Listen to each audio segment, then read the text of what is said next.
আজকে আমি আবারও চলে আসছি নতুন একটা প্রবলেম সলভ নিয়ে। এটা হচ্ছে Asus VivoBook S15, এটা নো পাওয়ার। তো বুঝতে পারছেন যে পাওয়ার কি নট ওয়ার্ক হলে আমাদের যে Asus-এর ল্যাপটপগুলোতে সেগুলো ম্যাক্সিমাম পাওয়ার কি মানে পাওয়ার বাটনটা কিবোর্ডে, তো এটা কাজ করে না কিংবা নো পাওয়ার চার্জিং দিলেও অন হয় না। তো এটাই আমরা আজকে আপনাকে সলভ দিয়ে দেখাবো। এখানে পাওয়ার কি প্রেস করছি, এখানে কোনো এলইডি লাইট জ্বলে না। তো যেহেতু লাইটগুলো ব্লিঙ্ক করে না কিংবা কোনো রেসপন্স নেই, সেক্ষেত্রে আমাদের আগে একটা চার্জার দিয়ে চেক করতে হবে। তো ফার্স্ট অফ অল আমি একটা চার্জার এটাতে কানেক্ট করলাম। কানেক্ট করার পরেও আমি এখানে দেখছি যে কানেক্টিং চলে আসছে, মানে চার্জিং চলে আসছে, বাট সুইচিং হয় না। আমি পাওয়ার সুইচিং দিলে এটা পাওয়ার হয় না, অন হয় না। যেহেতু অন হয় না সেহেতু আমাকে এটা এখন তাহলে চেক করে দেখতে হবে, যেহেতু পাওয়ার বাটন কিবোর্ড শর্ট হতে পারে, কিবোর্ড শর্টের জন্য এই প্রবলেম হতে পারে।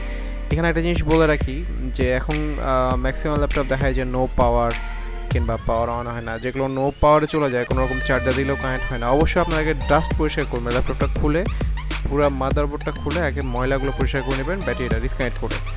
তো এইখানে আমি ব্যাটারিটা দেখাচ্ছে, এটা ব্যাটারি কানেকশন, এখানে কিবোর্ড কানেকশন। তো এখানে যেহেতু কিবোর্ডের কানেকশন আছে, এখানে আমাদের কিবোর্ডের পাওয়ার এই সাইড থেকে 6 নাম্বার 5-6 হচ্ছে পাওয়ার সেকশন। এটাতে সুইচিং করছি, দেখি রেসপন্স নিচ্ছে না, তার মানে আমার সুইচিং নিচ্ছে না। আচ্ছা আমি আরেকবার ট্রাই করি।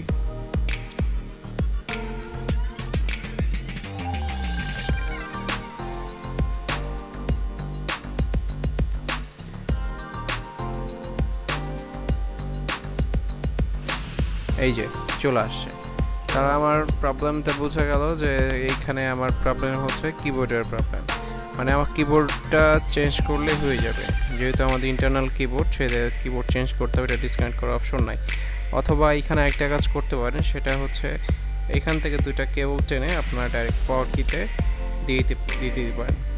যদি এখান থেকে দুইটা কেবল টেনে পাওয়ার কিতে দিয়ে দেন, তাহলেই আপনার প্রবলেমটা সলভ। আর যদি আপনি কিবোর্ড চেঞ্জ করতে চান, সেক্ষেত্রে কিবোর্ড চেঞ্জ করলে এটা সলভ হয়ে যাবে।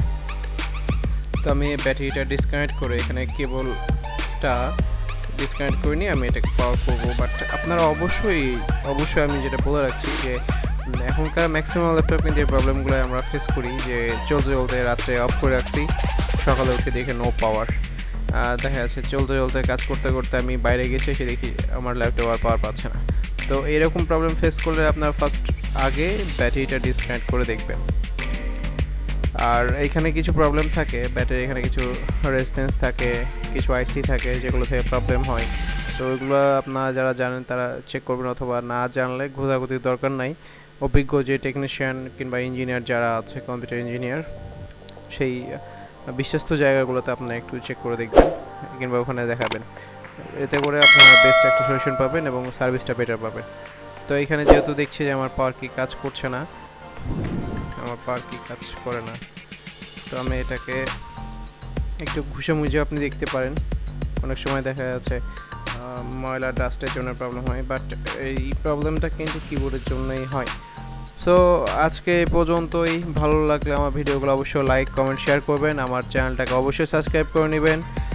আমি আজকে একটা নতুন প্রবলেম সলভ দেখালাম, ভবিষ্যতে আরও অনেক প্রবলেম নিয়ে, অনেক প্রবলেমের সলভ নিয়ে আমি আবার ভিডিও রেডি করব। বাট আমি চাই যেন আপনারা আমার ভিডিওগুলোকে, কন্টেন্টগুলোকে যদি পছন্দ হয়, ভালো লাগে, অবশ্যই আমাকে সাবস্ক্রাইব করবেন। আমাকে ম্যাক্সিমাম দেখি যে আমার ভিডিওগুলো ভালো লাগে, লাইক করেন, বাট সাবস্ক্রাইবটা করেন না। প্লিজ আপনারা সাবস্ক্রাইবটা করবেন। সাবস্ক্রাইব করলে আমরা আরও উৎসাহিত হই, আমরা আরও বেশি বেশি কন্টেন্ট তৈরি করতে, ভিডিও বানাতে উৎসাহ হব। এবং উৎসাহ পাইলেই কিন্তু আমরা আপনার প্রবলেমগুলো নিয়ে, যে প্রবলেমগুলো আমরা ডেলি ফেস করি, যে প্রবলেমগুলো আমরা সলভ করি, চেষ্টা করবো এগুলো নিয়ে একটা ভিডিও বানানো। এইখানে আমি একটু ক্লোজলি দেখাই দিচ্ছি যে এইখান থেকে আপনার 6 নম্বর পিন, এইখান থেকে 6 নম্বর পিন। তো আজকে এই পর্যন্তই। সবাই ভালো থাকবেন, সুস্থ থাকবেন। আসসালামু আলাইকুম। আর অবশ্যই আমার চ্যানেলটা সাবস্ক্রাইব করে নেবেন। কোনো প্রবলেম কিংবা কোনো কোয়েরি থাকলে আমাকে ভিডিওর কমেন্টে জানাতে পারেন। আসসালামু আলাইকুম।